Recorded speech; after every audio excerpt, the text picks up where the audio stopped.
All right, what's up, guys? Welcome back to another episode of the Living the Dream podcast. Today on the show, we have Rev Leslie Peters, who is a spiritual nurse trailblazer and the founder of the brand with Heart. Leslie, how you doing? I am doing fabulous. Tim, do you go by Tim or Timmy? Timmy. Timmy's great. Timmy. Okay, great. I'm doing great, Timmy. Thank you so much for having me on your Of course. show. Yeah, thanks for coming on the show. And we like to jump right in. So if you could start with just telling us a little bit more about yourself and what you like to do for fun, that'd be great. Oh, God, I haven't had fun in a while. Just kidding. So, a little bit about me. So, registered nurse by profession, ordained minister. I worked in public health for 30 years.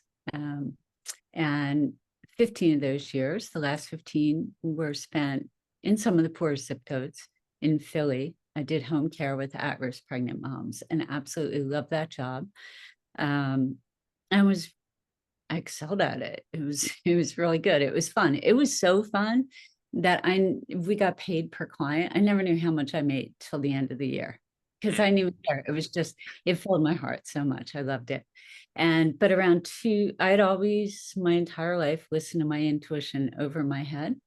And in 2015, I started hearing this little voice going, "Your work here is done. It's time to share the message." And I kept going, "Shh, shut up. I love my job. I don't want to leave." Right. So for 2 years, I kept little synchronicities would happen and I'd go, "Shh, shh." And uh, then I guess in January 2017, they got a little bigger. I lost mobility in my fingers. So as I was giving injections, I'd be like, "Where's the syringe? How did I end up on the floor?" But I figured a way around that. And then in June, a big one happened and really big. And so I was just driving to work one day and I kind of doubled over with abdominal pain and went, "Oh, shoot, I'm done." mm, Without a plan. I just knew I had a message to share about how I lived my life and how to turn trauma to love. And so for the first year and a half, I went around the country just speaking about love, and system leaders were kind of shutting me down left and right. I had people say, "Don't ever talk like that," in business. And I went, "Well, I speak the truth. I don't know how not to like yeah. sugarcoat things." But anyhow, and then COVID hit. I went on a deep spiritual dive and found out just how spiritual I was. I was clueless to that. And and then I've been creating a curriculum for systems and leaders and those who serve and those who are served, helping us feel safe with ourselves. And that's it. Just getting ready to start conversations.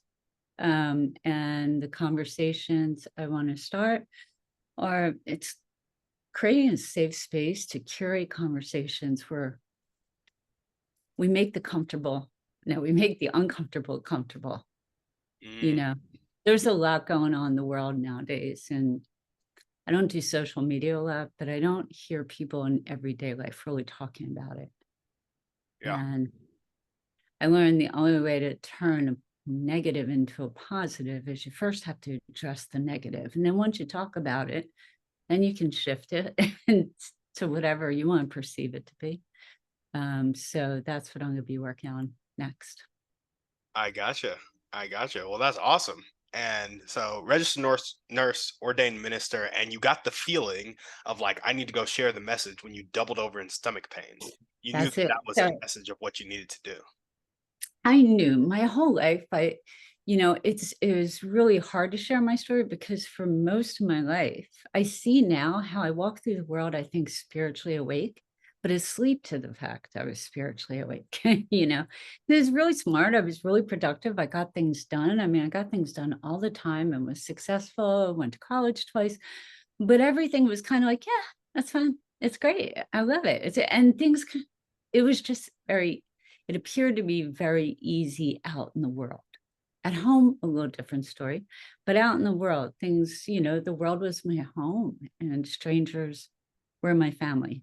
And all along the period of childhood, like a lot of people with trauma, I kind of checked out and dissociated from like, I think probably ages 5 to 12. I think mine was more of a spiritual dissociation. And I would hear this voice inside me just telling me things like, not taking things personally, giving other people what I need. Like the more nasty someone is, the more love they need. Like things that nobody taught me, you know. So yeah, so that way of being, when I was 16, I went out in the world and I felt really disconnected to my family. And I've always been more of a visionary philosopher type. So in school, I really didn't fit in. Um, and so I didn't feel like I really belonged anywhere. And then I tried to belong in high school. Did you ever try to belong somewhere and like totally, it totally backfires? Yeah. Yeah. Well, that happened. And, I would go to parties and drink. I'm like, this is not my thing.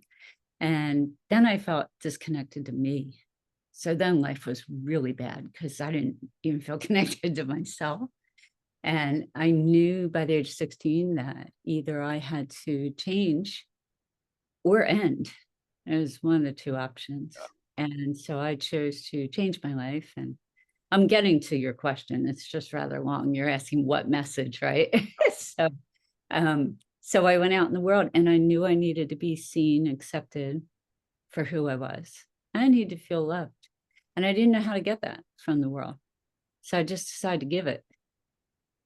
And, I would look at everyone and I would intentionally try to find a piece of me in everyone I'd see. So I'd go to different neighborhoods, not where I grew up, and I'd be like, okay, what about that person? What do they have in common? What do we have in common? And that worked. I felt less alone and more connected. But then I was really curious and I wanted to know about people. So I would stop people on the street and just say, hey, my name's Leslie.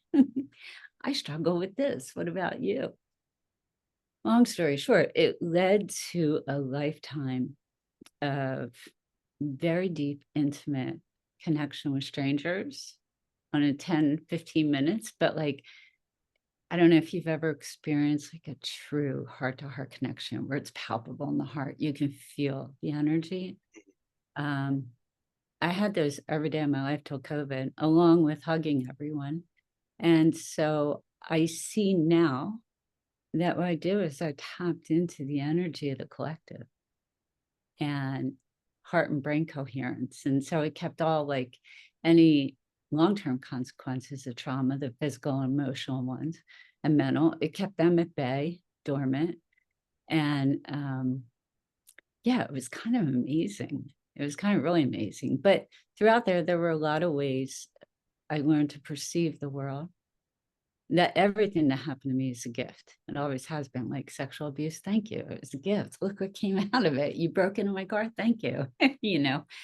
And it was just kind of a cool way of being. And it was simple and it was safe. I could go anywhere. I was never afraid. I had courage. Um, and that was the message. Mm. And so And you, it was a great way that's to manifest too. I never knew I was such a good manifester. yeah, Because here's the cool thing is so HEART stands for honesty, empathy, acceptance, respect, and trust.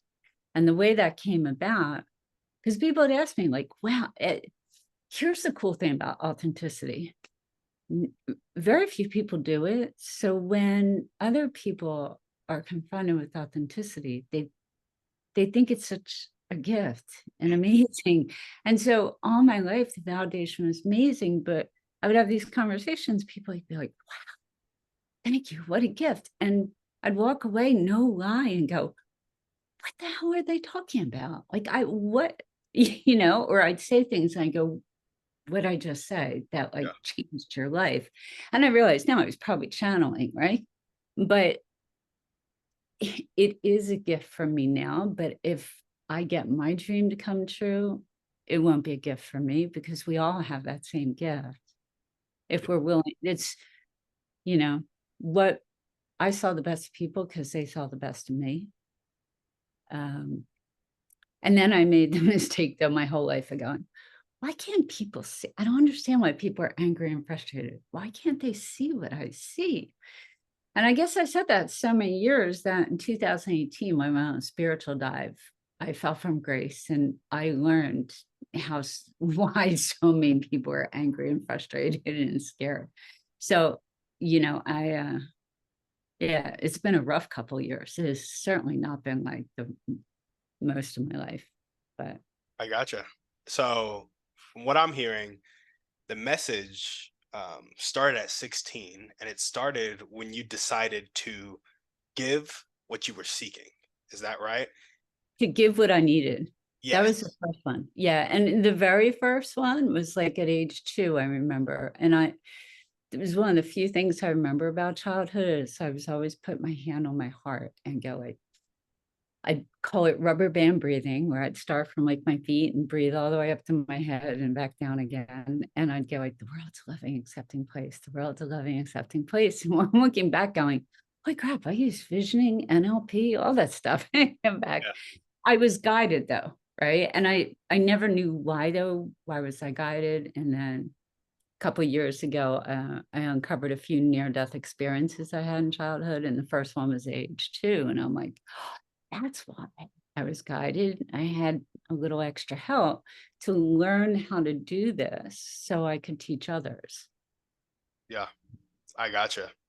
I Yeah. gotcha. So, all the way from 16, you had the message, you started loving people, and that helped you connect with people on an energetic level, on a love level, where you felt it in your body very potently.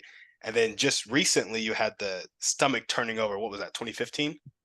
28, you mean when to share the message? It was 2015, I started, little things would happen, synchronicity. I see. I ignored it until 2017, I gotcha. June of 2017, when I really had no choice, when I was when I doubled over the steering wheel and went, "Uh-oh, I'm done." And, I use stronger language though. But Gotcha. yeah, I mean, the hard healing. So I actually spent a couple years trying to figure out, okay, what did I do then through my whole life? How did I turn trauma to love? How did I overcome significant adversity without support? Like I never had adult support. The adults that were in my lives were parents and spouse, and they weren't emotionally supportive. So, I was like, how did I do this? And the things like the I am safe, it was giving other people what I needed. It was seeing myself and everyone else. So that connection, my message truly is about oneness, Mm. you know. Yeah.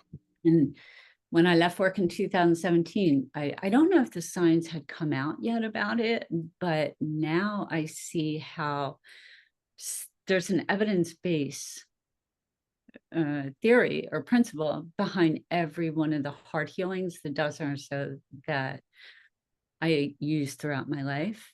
And there's also a spiritual law, which was so cool because I could go, okay, here's what I did. Here's the science behind it. Here's the spiritual law that was tapped into. And as I said, I think sometimes I minimize my own gift or value. I mean, I'm really smart, I'm caring, I'm really cool. But as a child, I was a child. I was 16. So I say like the only thing I can truly take credit for was listening, Yeah. you know. Uh, so how about you? Did you ever experience like synchronicities like that or Yeah. I'm trying to think. I think for me, growing up, I experienced a lot of apathy.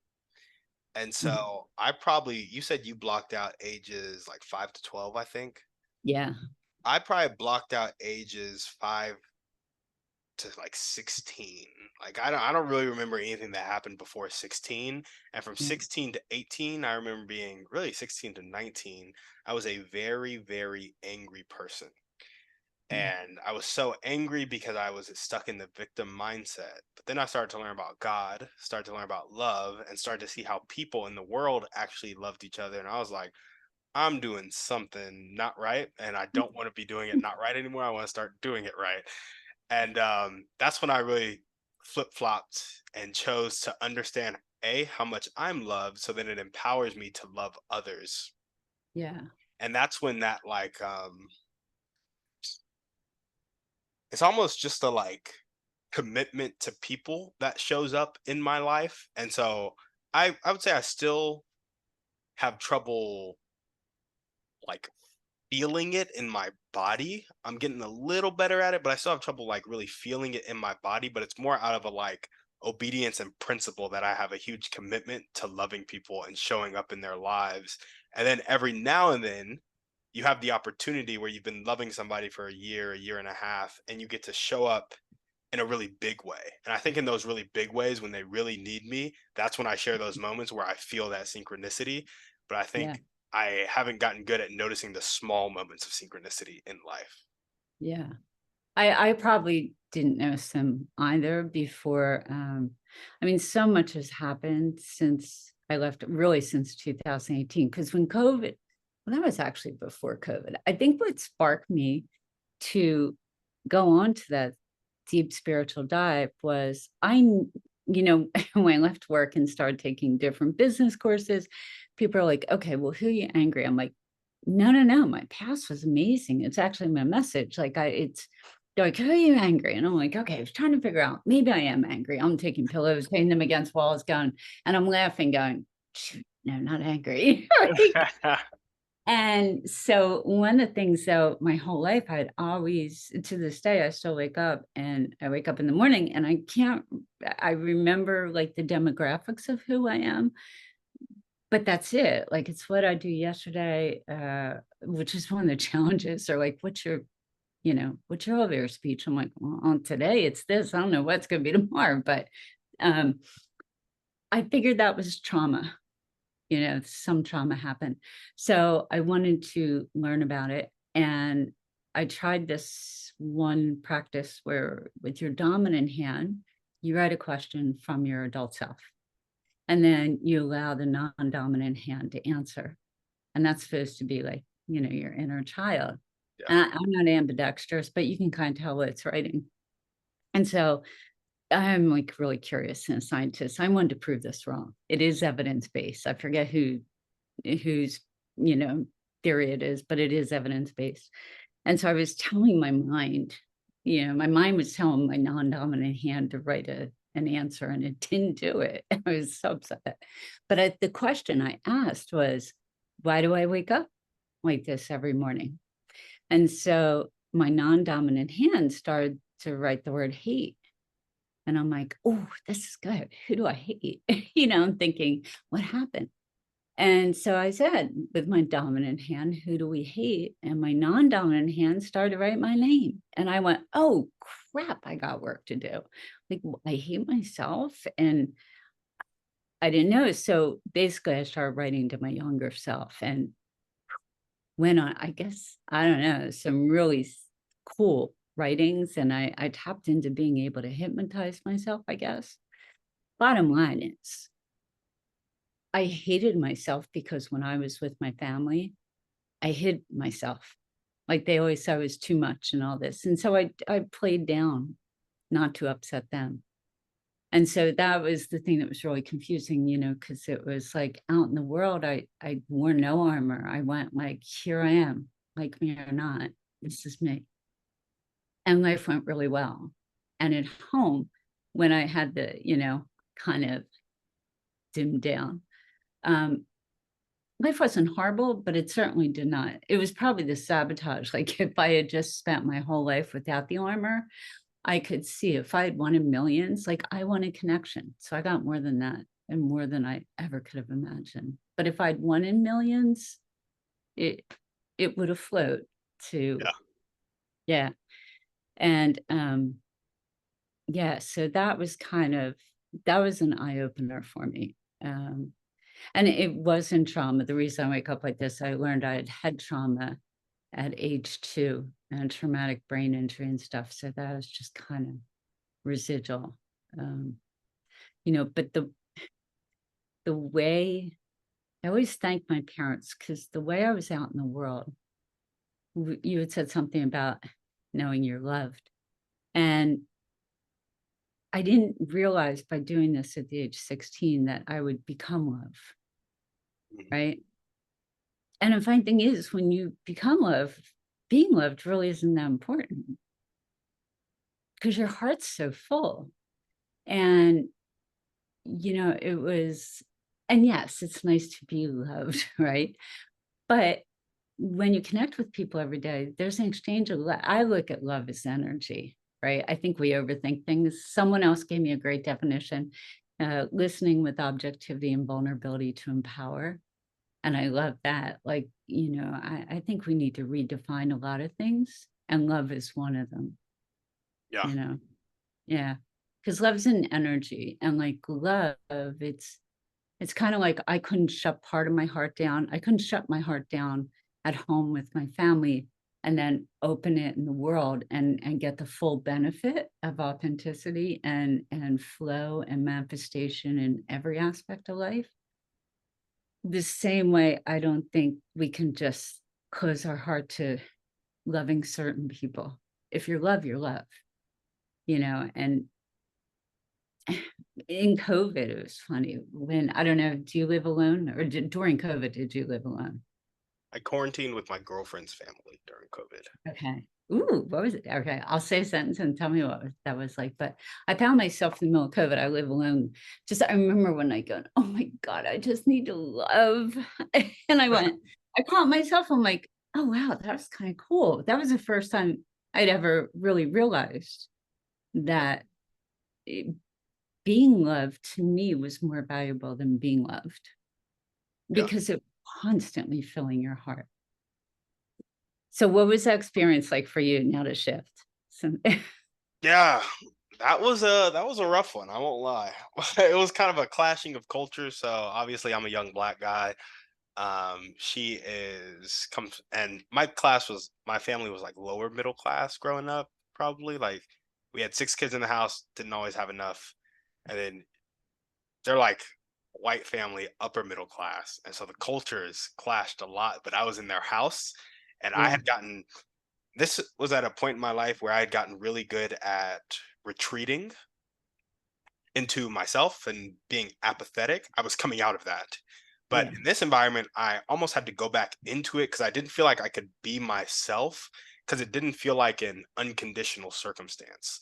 Like it wasn't like I was living with my family. I was living kind of, they weren't strangers to me. Like I knew them, but it felt like there were conditions for me being in the home. And at any point in time, if any of the conditions were broken, I could have been like kicked out and then I would have been SOL. So it felt very performative, if you yeah. will.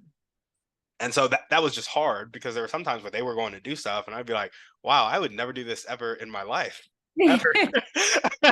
But I would go do it with the family because that's what we were doing. And I was so caught up, it put me back in the victim mindset. And so I didn't even take it as an opportunity to love people and show up for people. I took it as like I don't feel safe. So I need to like protect myself type of vibe. Mhm. And I would say that made it harder than the experience needs to be because honestly they're lovely people and they loved me well and they welcomed me into their home and it was a beautiful experience and it was just me in my own head that was like tormenting myself basically. Well, uh, it's funny you say that because that's pretty much what I've done the past couple of years. mm, I mean, when COVID hit, I decided to see, I went, wow, I've always felt safe in the world, but do I really feel safe with me? mhm, And then it switched. I felt really safe with me, but I didn't feel safe with the business world and business people because, like, the neurodevelopmental issues, I love my brain. It's amazing. But it definitely does not fit into, like, a business corporate type yeah, of model. You know what I mean? uh-huh. Uh, I could probably go work for what's his name? Virgin Atlantic guy. Like, I could go work for someone Oh who's yeah, neurodiverse, but, like, neurotypical, like, dot every I. So I started not feeling safe out in the world because networking, I couldn't work like them. I tried. And, feeling safe is the key to everything in life. it is. It's the key. And you got to own who you are. And that's why I'm like, I'm sorry, I can't do a PowerPoint presentation. I can't figure out how to organize everything in my head. It's been like that since I was 2. But on the flip side, I graduated from college twice with honors without reading. So, like, take it there. I can do some things you can't, and you can do some things I can't, but most organizations and business people don't see it that way. They just see you can't, not Yeah. that. So, so I have been, it's been a rough couple years not being able um, to achieve what I want to achieve and own myself. So, you asked what I've been doing. I think the last 6 months I've been going, what do I want to do? If I try to do this business thing the way everyone else does, I'll be miserable and I lose my gift. So Yeah. I finally, one day, a couple months ago, I heard myself say, oh, forget it. I'm brilliant. There are a million brilliant people. I can love unconditionally. I have to go with that. you know, Yeah. because being loved unconditionally gave me a great life. I loved life. I've been miserable being, what good's knowledge if you're miserable? Yeah. What's the You point in know? getting in the world if you lose your soul? That's it. Yeah. You can, every time things would get really dark, I'd like play the, was it Whitney Houston song? Didn't know my strength. And then I'd go, oh, wait, she committed suicide at the end of the day. That one, like, darn, I need to find that song sung by someone. But yeah, it's, I'm not gonna lie, it's been the darkest few years of my life. I You got know? you. Yeah. Well, thanks so much for sharing that. And just curious, can you run us through the HEART acronym one more time? Sure. It's honesty, Hmm. empathy, Yep. acceptance, respect, trust. And it's, I'd say it's a safer way of being because we are, so many people overthink. And I certainly did that myself the last few years. And for the first time in my life, the past couple of years, I felt fear. And I went, ooh, this isn't good. I felt fear because I felt separate. I saw how I was different before I used my differences, but they actually, I was in a career where um, intuitive and tapping into that emotional intelligence was valued, right? So it worked well. But all of a sudden I went, oh my God, nobody understands me. That was another one of the things when I was 16. No one ever did understand me. So I decided to understand other people. And now I understand them, but they're adults and I have to be much kinder. I'm Yeah. like, okay, you know. Um, but yeah, it's challenging. So, for me though, this is a social mission and people always call me a transformational conversationalist. So that's why I said I want to get out and just get into communities and get people talking. Yeah. And yeah, I mean, the dream, the vision I've had since there have been many aspects, but the one that always rings true is I'm like traveling, speaking. I can see them. The groups at tables round, 8 at each people at a table, and we're live streaming, and I'm going all over the world. And so, I'm trying to figure out what that looks like, um, and just figuring out how to do it with beautiful brain I got with autism and traumatic brain injury and all that stuff. So I'll get there. Yeah. What's your dream? Ooh. Okay. 1 second. Before we jump into my dreams, I need to hear about all your dreams and goals, and then I'll tell you mine. How about that? All dreams and goals. So we got traveling, speaking, and live streaming. That's Yeah, TV and radio. I asked myself that because when I don't try, I succeed at everything. Like there's so many things I could do because I have the skills. But once I try and make a business, then I suck at them because it's the way my brain works. I just have to go, ooh, yeah, let me do that and go do it and not think about it, just go do it. But I think that's a lot of people do. Um, but it would be traveling. It was always radio, TV, Hmm. TV. And I keep getting sucked back into the nonprofit because I see that's like I worked with low income women, right? And now, a lot of women, and when I volunteered in prisons and dealt with people who were struggling, that's who really needs my unconditional love. But I was trying to stay in the systems because I see they're the problem. It's not the people with trauma who are authentic. It's the people who are hiding behind the armor who judge people that have the same history, but they don't want to, admit they have the same history as someone who's struggling. So I went a little too hard going at systems. But at the end of the day, it's TV and radio. I Even gotcha. when I was a nurse, or when I was nursing in public health, I did several TV interviews, and my patients and even my boss said, "Look, you're an amazing nurse, but you missed your calling. You need to be on TV." So I think the hard healings and all the things I was guided to use, I see that as almost like a new Mr. Rogers, a fresh, but to teach families these things so that we can learn and communicate together, because truly, like, healthy families can heal the world. I mean, it's where it all starts. Yeah. And yeah, so I would love to do something like that. It's just traveling and being free to There we go. be goofy and silly and wild, but still be seen as a leader and smart. Like, we can to teach people to lead with love. Like, I've seen how most people have this idea of leaders have to be serious and they have to be, except for Branson, right? But overall, at least in the systems world, there's a certain persona. And a friend of mine who's a professor said to me once, he goes, "Wow, people that you're going to network, they don't even know who you are. How, like, you can be multidimensional, Yeah. and you can be smart and brilliant and effective, but still be silly." Like, I started being silly when I was a kid. Every day from that age, I made sure I did something really silly because there was a lot of adversity. It took if I roll down a hill or blow bubbles for like 5 minutes, it it reminded me of being, the kid I wanted to be. Yeah. So, make sense? It does.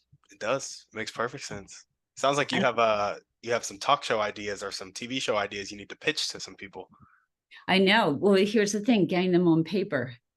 I've Yeah. written I mean, I've done it's so funny. I realized once I did a webinar and it was $1,000. I'm thinking, what a great pay for an hour.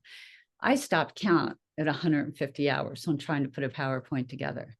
Like, if you just asked me what to say, but I would try writing it down, then translate. I couldn't figure out how to break it into slides. It was crazy. And these are things I never knew growing up. I was like just uncovering uh, the ways I learned to not compensate, but well, I guess, yeah, compensatory mechanisms I learned to get through college twice with honors without reading a book, right? None of them apply in a world with tech. Mm. It's fast paced, it's too so it's, you know, um, yeah, putting it down in paper. I thought, let me print everything out and do it. And at one point I had like over 1,500 pages of stuff. I'm like, yeah, this isn't working now. I'm really overwhelmed. So um, I joke sometimes with God. I'm like, okay, I knew you gave me this message, but like, you didn't foresee technology. Like, Yeah. Yeah. No, I gotcha. I yeah. gotcha. I gotcha. Yeah, but I think in all honesty, though, like everything I've always gone through, I know um, I'm going through it to learn my way through to share with others, Hmm. and because I did that my whole life. I would see a problem or I call hole, I'm like, ooh, let me jump in and see what it's like to get out. Because then I could think of out of box ways that textbooks don't have that, like, Yep. were very beneficial Yep. to particularly the clientele I worked with. And this one's just a really big hole I jumped into. But I look and I think there's so much of people who are struggling in this world. I really think social determinants of health and wellness and well-being have way more to do with neurodiversity than they do with anything else. Mm. Because I'm struggling and I'm a white middle-class woman, but as soon as I open my mouth and they hear that I don't speak like them, I don't think like them, door shut. Yeah. Can't even imagine, right? Now, if I was obviously autistic and if I looked like I had traumatic brain injury, maybe things would be different. But I don't sound like my cognitive reports reflect, you know. Yeah. Um, and so I kind of got my own self sick because I worked like 16 hours a day because nurse psychiatrists are like, you will never be productive in this world. And I'm like, BS, look what I did in my life. I can figure it out. And I got myself really sick and trying to figure it out, you know, encephalopathy, like central nervous, everything without, and that was a cool thing too, though, without the heart coherence, without the energy of other people and connecting and hugging to people, all the things that the physical ailments I'd had and things that were dormant throughout my life during COVID, they all came to the surface because I didn't have a buffer. Yeah. There was, there was nothing to fill my heart. It was just everything draining it, So I think it's so important in this world that we do what brings us joy, I you know. agree. Yeah, I told my daughter, like, after this whole thing, I'm like, "Look, I don't care money or whatever. If you're frustrated or quit, oh, the money." I said, "No, no, no, because if you're frustrated, I see it. I've been frustrated. Nothing good comes out of frustration. Like, life will never flow, ever. You It's get so it?" true. I get it so much. Yeah. Yeah. Well, I've been doing like arts and crafts. I'm making, when before I left work, I would always do like these little cute things on business cards, put them in people's windshield, and just things to brighten up someone's day for a second, and I would hide and watch them and see their act. Mhm. But so I've been doing all sorts of stuff like that. I'm like, forget the business, just get out because I got to get back in flow and out of frustration, because I did forget who I was. I got so focused. Um, you know, I mean, there was a lot of healing that went on since I didn't remember like what it felt like to be so different cognitively and how frustrating it was. I had to go through that, but yeah, it was. So my vision is just to be free, TV show, be around neurodiverse people all the time and creative people. Now, Yeah. the curriculum I wrote has something, and I coined neurofusion because the world needs both. The world needs neurodiverse people because they're the creators, and if they can find someone to execute for them, they're the creators. But the world needs neurotypicals too. We just need how to learn to work with one another. So in the curriculum I wrote for systems, like pairing kids up, accountability partners, like getting kids tested, Yeah. so that a neurodiverse child, a child with a neurodiverse brain, doesn't have teachers and parents pushing them into a profession that's going to make them miserable. You know what I mean? Mhm. And then, so we test kids to find that out and then pair up like a neurotypical Yeah. developmental brain with a neuro and let them figure out how to work together. So future generations, it won't be an either or. It'll be a fusion, of neurodevelopmental stuff. So, I could what's dig your it. So what'd you say yours is? You made me tell you mine first. I did. I did. I got two dreams and goals. First one, financial freedom for myself and my family. Big fan of it. I love the impact that it'll create for myself and my family.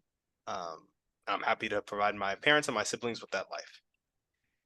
Second step, very similar to your goal, actually. Uh, I put some practicality to it, but the motives behind it are the same. Mhm. Of instead of like it's raising the standard of living across the world to middle class America so that nobody goes hungry, thirsty, without shelter, or without safety. And so that's what I want to spend my life doing post financial freedom because it gives me a platform to do exactly what you're talking about here, which is like spread heart, the honesty, empathy, acceptance, respect, and trust in the way that like lights me up.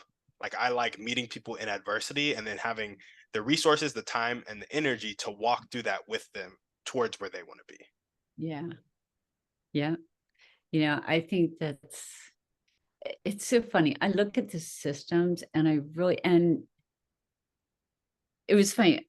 I kept being shown things. Like I had to, for the first time in my life, really be a patient and, um, physical health, disability, any the social services, all those things I had to access for the first time. And I would come out at each time going, "What? That did not just happen. Like, are Yeah. you kidding me?" And at the end of it, like, they beat me down. The system beat me down because nobody listens. They're like, and I'm not, it's not an individual. I don't know if the systems are flawed. It's just the majority. I don't even want to say majority, a large percentage of people that go work to serve others have their own traumas. Yeah. And if I'm not willing to look at my own trauma, that means anyone that I come up against who has the same trauma, there's no way in hell I can be compassionate or empathetic, because by honoring their experience, it means I've got to look at mine. And And I nobody wants to look at theirs mhm. in the systems. And that's the problem I saw with systems. I couldn't even relate to women as women because I could, like, I learned to, I can feel when someone's armor, when they're guarded. And I walked out of every networking going, oh God, I can feel the armor. Like, Yeah. I didn't even know how to break through Yeah. because I was trying to sell them something they didn't want. I was trying to sell it because for the people underneath them, And um, but yeah, to teach people this new like consciousness and a new way of being though, like people are like, well, just coach. I'm like, I can ask one person at a time to take the armor off. That's just too damn scary. Particularly if someone's been living their whole life that way, yeah. you know.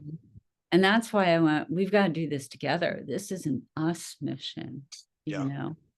And I love You that you're highlighting that, because what I realized, like the reason I put my mission where I put it of raising the standard of living across the world to middle class America is because what I realized is most people, and it's relative. Generalizations are always general yeah, for sure. Don't have space in their life to like look at their own trauma, feel it, become aware of it, and then choose something else because they're stuck in survival mode because they yeah. feel like they need to work for that next dollar or work for that next person's approval or work for whatever they feel like they're working for. And so I really like the idea of getting them to that standard of living where their needs are taken care of, so survival mode can get turned off, so then we can turn on, okay, let's dive inside now, because really what I'm doing is a journey away from unnecessary suffering where people are just in their head killing themselves, like making themselves miserable because they're not willing to kind of look at what's inside. And so that's why I love what you're doing so much, because it has the heart behind it, which is what I love. And that's what, as I said, like, I don't want, people are like, oh, you're a coach. I'm like, no, I don't want to be a coach. Mhm. Like, I'll be a coach to groups, but one-on-one, I did that. Like, I loved it, but I didn't quit work, make myself ridiculously sick and miserable and spend hundreds of thousands of dollars to do the same thing I did. Yeah, I don't think that was, you know what I'm saying? Like, I get you. this is about the masses. This is about doing my part. What I haven't figured out yet is how to take them, how to get leaders to buy into it when it, what I'm trying to preach goes against everything that we now believe is intuitive. Like it goes against the grain of everything. So this is what I'm gonna push, because we have like 9-ish minutes, and I kind of want to help you kind of brainstorm some ideas here. It goes against everything that is intuitive, but it goes with everything that people actually want.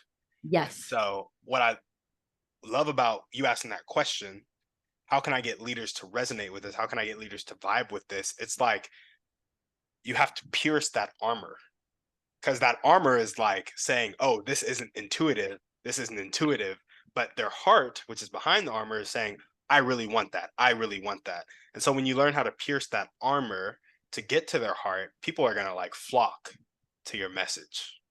So then I have to forget business because that's what I realized. With my challenges right now and not, like even posting, it's funny, I hit buttons and it's kind of like my eyes are gaslighting my eyes, like functional vision is not good. Vision's good. So I think I'm hitting a button. I'm like, where the heck did I post that? Yeah. But yeah, that's why I think it's through conversation, because as long as I need to ask people questions. Yeah, that's a Their heart. well-timed question is gonna go right through that Yeah. armor, straight to their heart. Because that's where my magic, it's not, so I'm gotta learn to stop sharing the message so much and start doing what I did my whole life. And I usually ask questions that I knew the answer to. I just wanted people to uncover for themselves. I don't want to tell them, right? Because I never try to fix anyone. I kind of looked at my role as holding a safe space where they could find themselves. Yeah. Because an open heart is definitely serves as a mirror for others. And if people like what they see, they'll want to see more. But if they don't like what they see through that mirror, then they'll shut down. So And for your sake, I wouldn't say forget business, but I would say forget the definition of business that you have yeah, in your head.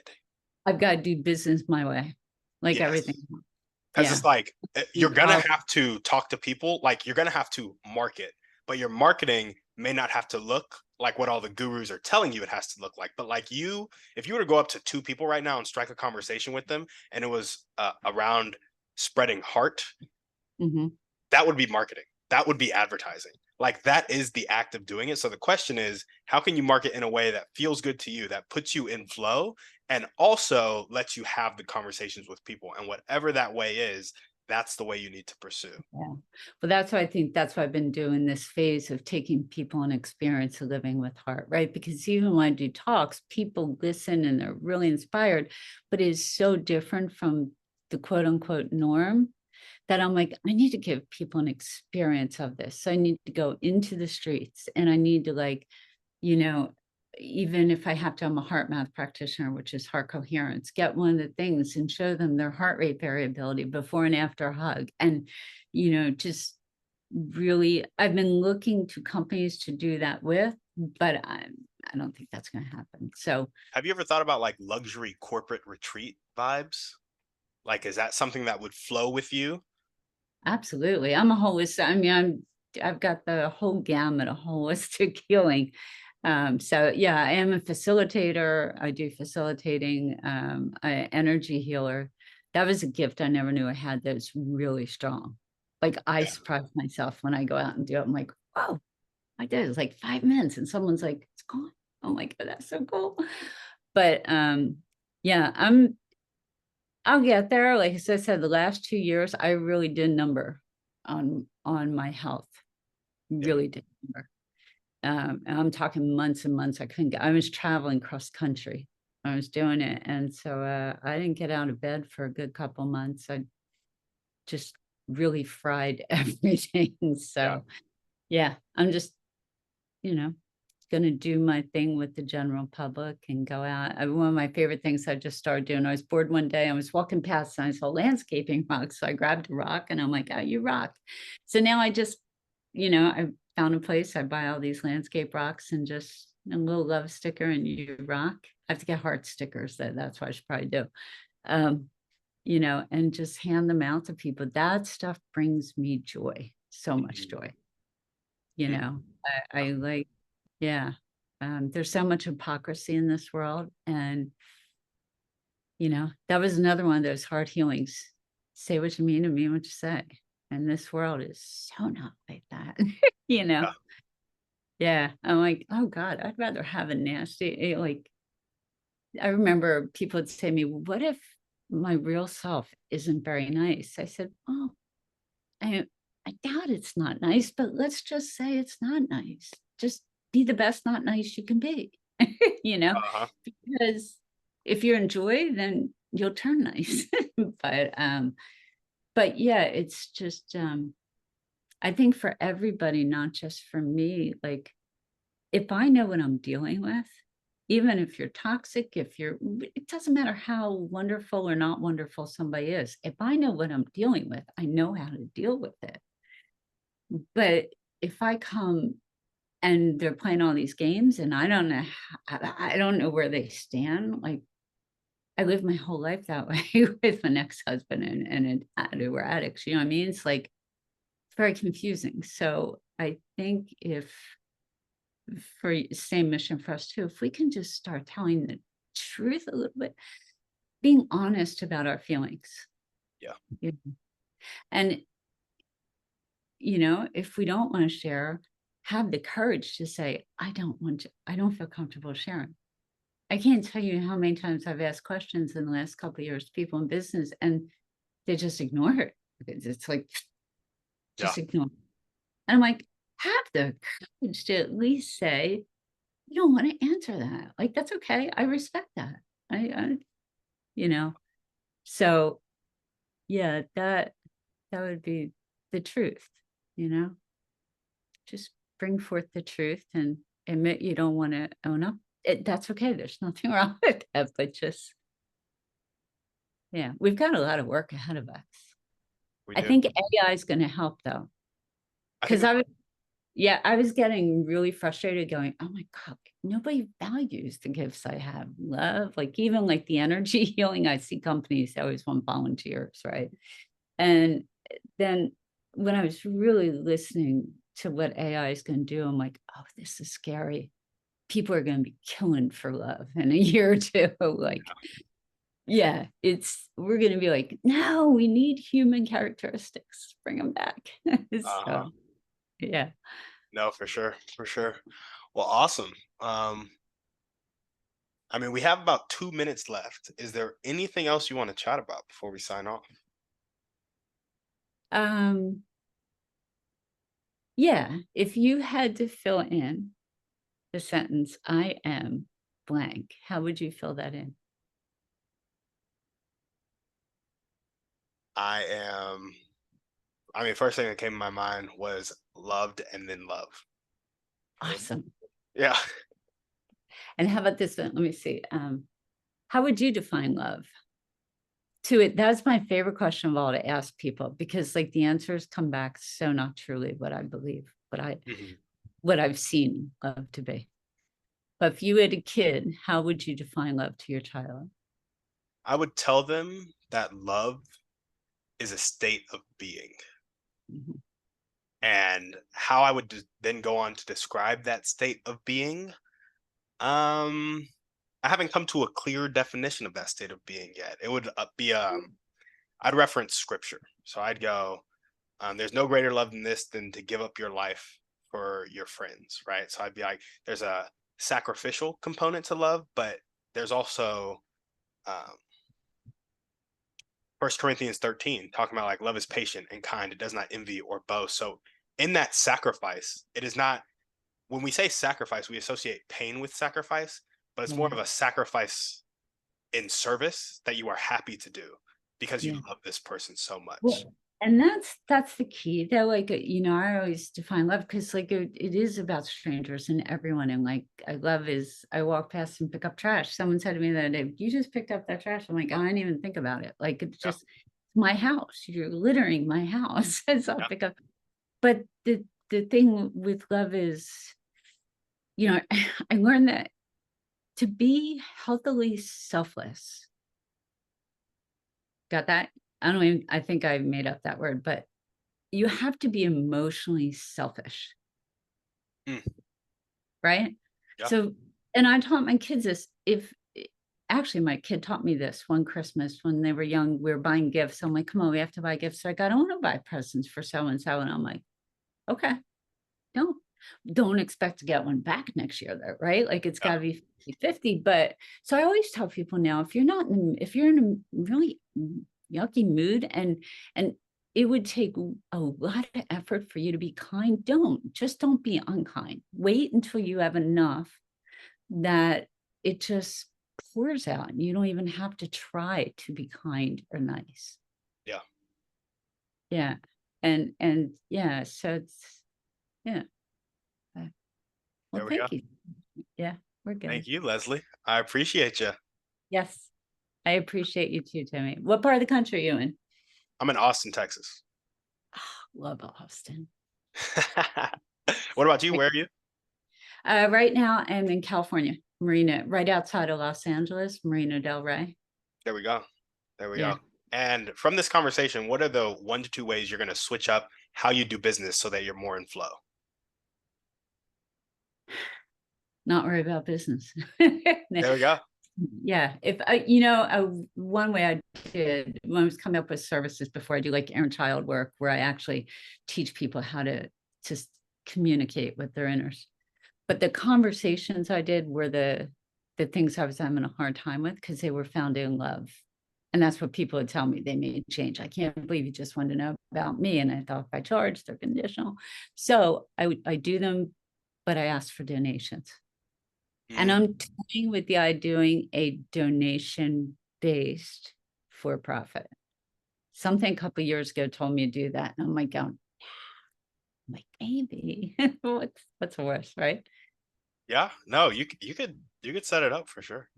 It could happen. Because I trust people. And yes, people are like, oh, you'll get burned. I'm like, well, you know what? Like if it's much, here's a rule to teach whomever is that if your heart is filled by what you're doing, nobody can take advantage of you ever. It's a fact. If you're getting joy, nobody can take advantage.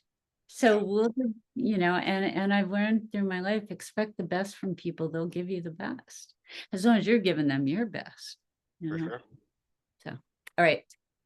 All So right. that I may not try, I may go, yeah, I may have business people going, who is this woman? That's actually, I think, going to be my new goal. No more mainstream. I'm going to stand out because I'm so different and out of the box from other people. Hey, I love it. Well, awesome. Leslie, thanks so much for coming on the show. All right. Thank you so much, Timmy. Of Uh, course. And if you guys are listening to this and you loved what Leslie had to say, make sure to check her out. All the links to do so will be down in the show notes. Thank you guys so much for watching. We will see you on the next one. And on that note, we're out.